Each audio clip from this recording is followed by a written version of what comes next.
नमस्कार, हिमाचल अभी देख रहे हैं आप। मैं हूं आपके साथ अवंतिका खत्री। आपने अक्सर सुना होगा कि हर काली रात के बाद, हर दुख भरी रात के बाद सुख का सवेरा आता है। लेकिन मेरे पीछे जो तस्वीर आप देख रहे हैं, ये उन युवाओं की तस्वीर है जिनके जीवन में इस वक्त रात भी काली है और सवेरा भी काला ही है। ये तस्वीर राजधानी शिमला के चौड़ा मैदान की तस्वीर है। राजधानी शिमला, जहां से सरकार चलती है, जहां नेताओं के आने जाने का सिलसिला जारी रहता है, लेकिन वहां पर हिमाचल प्रदेश के युवाओं की जिंदगी मानो थम सी गई है, क्योंकि ये बेरोजगार हैं। ये डब्बा दिखाता है कि इनकी पीड़ा क्या है। साफ लिखा है, पीड़ित बेरोजगार। टेक्नोलॉजी का जमाना है, डिजिटल इंडिया का जमाना है। स्कैनर भी लगाया है, कैश नहीं है तो स्कैन करके भी आप इनको डोनेशन दे सकते हैं, चंदा दे सकते हैं, क्योंकि शिमला जैसी जगह पर रहना आसान नहीं है, खास तौर पर तब जब आपकी जेब खाली हो। और बात इनकी करें तो ये तो है ही बेरोजगार, यानी कि आय का कोई साधन ही नहीं है। उम्र की बात करें तो अधिकतर की उम्र होगी 25 से 26 साल।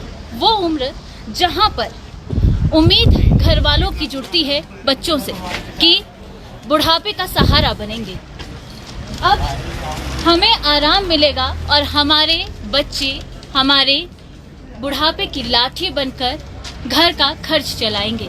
लेकिन ये वो तमाम चेहरे हैं जो शायद अभी उस काबिल नहीं है कि अपना बोझ उठा सके, क्योंकि गलती इनकी नहीं है। परीक्षा दी, हर परीक्षा पास की, लेकिन सिस्टम की खामी के आगे आज ये कहीं ना कहीं सर झुकाए बैठे हैं। क्योंकि कोई भी जब इनसे ये सवाल करता है कि क्या करते हो, तो बोलने में शर्म महसूस होती है कि 27 की उम्र में हम आज भी बेरोजगार हैं। जाहिर सी बात है, उस वक्त ना तो सिस्टम की खामी को कोई समझता है और ना ही इनके भीतर छिपे दर्द को। शिमला में अभी भी शीत हवाएं चल रही हैं। कल देर रात की तस्वीर हमने आपको दिखाई थी, जहां पर सारी व्यवस्था यहां पर अस्त व्यस्त थी, क्योंकि ये क्रमिक अनशन पर हैं, भूख हड़ताल पर हैं। भयंकर बारिश, आंधी तूफान और ये जो टेंट अभी आप देख रहे हैं, ये कल पूरी तरह से ध्वस्त हो गया था। लेकिन नहीं ध्वस्त हुए तो इन तमाम चेहरों के हौसले, नहीं ध्वस्त हुई तो हिम्मत सिस्टम से लड़ने की। इनसे बात करेंगे। भूख हड़ताल चल रही है, कितने दिन हो गए, क्या कुछ कहना चाहेंगे? मैम, मेरा नाम अंकुश शर्मा है, मैं जियो IT 817 का व्यक्ति हूँ। हम 9 तारीख से यहाँ पर बैठे हैं जी, और सरकार का कोई भी अधिकारी या कोई भी सरकार से हमारे पास मिलने नहीं आया अभी तक, और 9 तारीख से देख रहे हैं। और कल रात को तो बारिश भी हुई नहीं है, देख सकते हैं आप जी।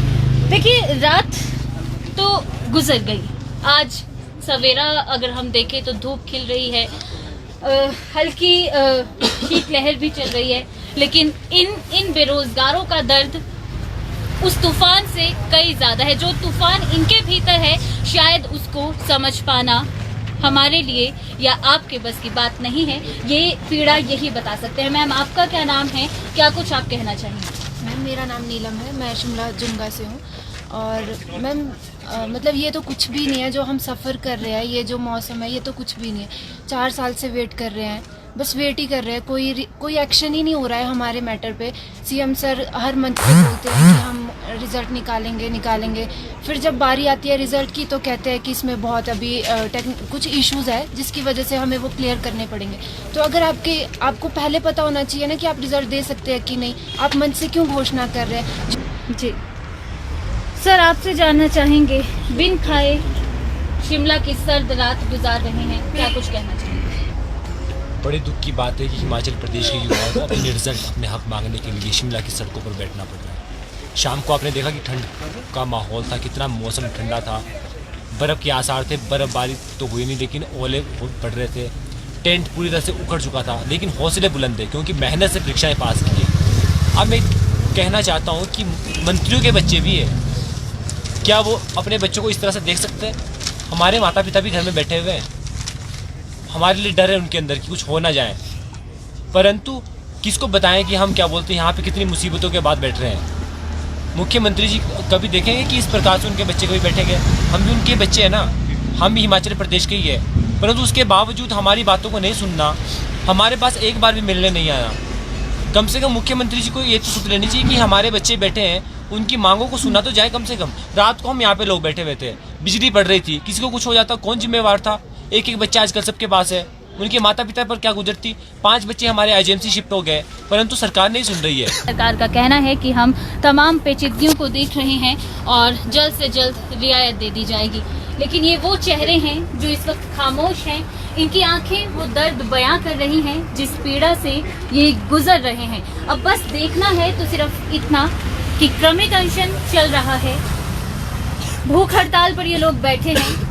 हर व्यक्ति से एक ही बात कह रहे हैं कि बस रिजल्ट निकाल दीजिए। बहुत बड़ी मांग नहीं है, सिर्फ नौकरी करना चाहते हैं, अपना घर परिवार चलाना चाहते हैं। अब देखना ये है कि इनके इस चेहरे की खामोशी को, इनकी आंखों के भीतर वो जो दर्द दिख रहा है, उस दर्द को सरकार समझ पाती है या फिर नहीं। क्या सुख का सवेरा इनके जीवन में भी आ पाता है या फिर नहीं। फिलहाल के लिए बस इतना ही। आप मुझे दीजिए इजाजत। नमस्कार।